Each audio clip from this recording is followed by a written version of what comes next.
I'm Dr. Heather Nelson, and this is a 5-minute pedagogy class. Let's talk about hydration for singers.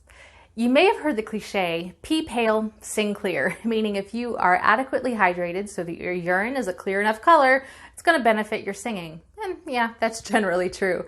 We also know that hydration is related to your overall body health and that your vocal folds are made of a lot of fluid that needs to be replenished regularly.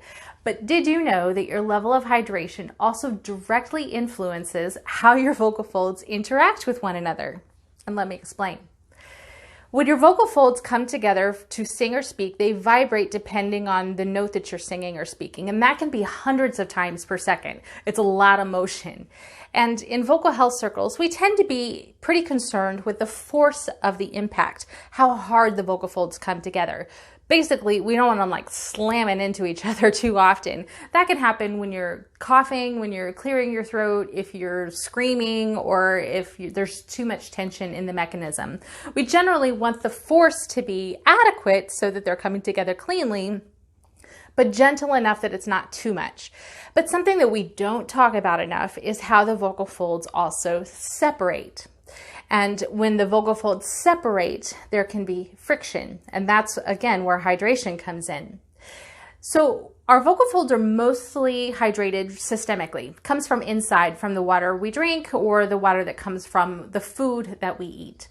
As the muscles send water from the bloodstream up through the lamina propria, turns into mucus and then gets kind of shot out over the surface of the epithelium and covers the whole surface in a thin layer of mucus.